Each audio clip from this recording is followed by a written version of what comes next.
Assalamualaikum warahmatullahi wabarakatuh. Kami dari kelompok 1 ingin memenuhi tugas mata kuliah manajemen pemasaran. Saya Safira Alyani bersama rekan-rekan saya yaitu Nabila Nur Khairunisa, Alfian Adi Septianto, Faza Eriando, dan Lisdawati Marbun. Yang akan kami bahas di sini adalah strategi pemasaran salah satu produk dari PT Indofood yaitu Indomie.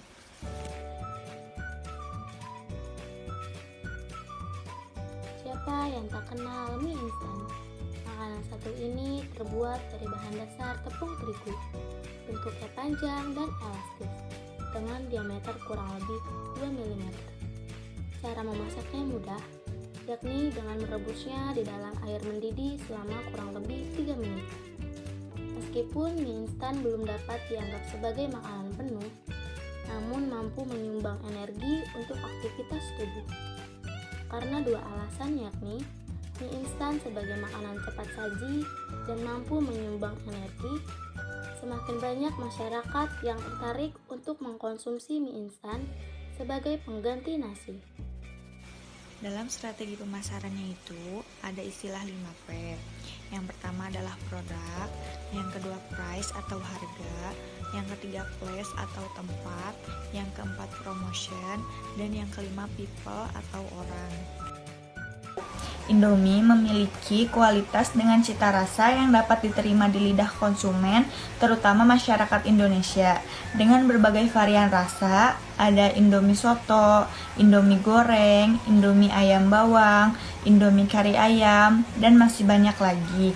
Bahkan ada varian rasa Indomie yang diambil dari masakan khas Indonesia. Itu menunjukkan Indomie terus melakukan inovasi cita rasa sesuai dengan selera konsumen. Harga Indomie sangat murah dan terjangkau bagi semua kalangan masyarakat Indonesia. Per bungkus Indomie dihargai sekitar Rp3.000. Indomie selain dapat dibeli per bungkus, dapat juga dibeli dengan paket 5 bungkus atau paket 1 kardus, berisi 30 atau 40 Indomie. Bauran pemasaran price pada Indomie pertama, jika dilihat dari geografisnya, Indomie menerapkan dari wilayahnya itu mencakup seluruh Indonesia, dari kepadatan tinggi sampai rendah.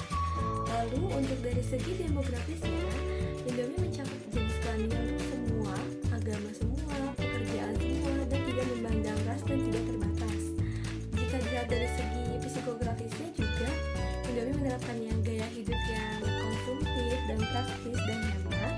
Lalu yang terakhir dari segi perilaku, tingkat pemakaian tinggi hingga rendah, loyalitas konsumen, dan tujuan penggunaannya itu jelas. Indomie itu menanamkan di benak konsumen bahwa Indomie adalah mie orang Indonesia dengan cita Nusantara dari berbagai daerah, sehingga sesuai dengan tagline yang pasti kalian pernah mendengarkan dan tidak asing, Indomie seleraku. Kemudian implementasi people pada Indomie. Bagi perusahaan, setiap karyawan memiliki kapasitas untuk berprestasi dan memberikan kontribusi terbaik demi keberhasilan. Tidak hanya untuk perusahaan, tetapi juga untuk bangsa. Maka, seluruh bagian SDM sangat diperhitungkan pengembangannya. Tujuannya untuk menghasilkan tenaga kerja bertalenta yang merupakan tenaga ahli yang mengerjakan pekerjaannya dengan baik dan bertanggung jawab. Ada beberapa pengembangan SDM pada Indomie. Pertama, mengetahui kebutuhan karyawan sebagai cara mengoptimalkan kegiatan operasional perusahaan. Maka dari itu, setiap pegawai harus bekerja secara profesional sesuai dengan tanggung jawabnya. Di lain pihak, perusahaan juga menghargai kebutuhan para pekerjanya dan mengadakan pelatihan untuk memperoleh hasil maksimal. Kedua, mengadakan training untuk karyawan setiap bulan atau dalam kurun waktu tertentu. Tujuannya untuk mendapatkan SDM profesional dan juga ahli dalam bidang pekerjaan yang dikerjakan. Tenaga kerja profesional, ahli, dan terdidik tentunya membawa perusahaan menuju kemajuan dan perkembangan yang pesat.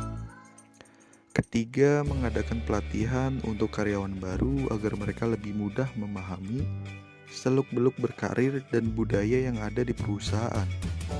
Dalam pelaksanaannya, karyawan baru dilatih oleh karyawan senior agar lebih cepat tanggap dan cepat mengikuti serta beradaptasi dengan karyawan lainnya. Keempat, memilih karyawan baru melalui seleksi.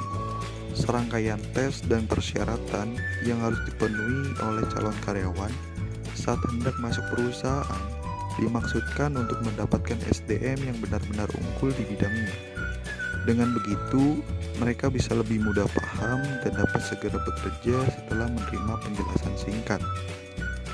Kelima, menawarkan jenjang karir dan promosi jabatan sebagai stimulasi untuk memicu kemampuan setiap karyawan mengembangkan diri demi memajukan perusahaan. Penawaran tersebut juga diharapkan dapat menjaga loyalitas para pekerja kepada perusahaan, serta menjalin hubungan baik dengan karyawan. Strategi ini dimaksudkan untuk menghindari terjadinya kesenjangan sehingga semua orang tetap memiliki tujuan yang sama, yaitu meningkatkan omset dan keuangan. Sekian paparan dari kelompok kami tentang strategi pemasaran Indomie. Terima kasih telah menonton video ini. Semoga video ini dapat menambah ilmu dan pengetahuan Anda. Kami pamit undur diri. Wassalamualaikum warahmatullahi wabarakatuh.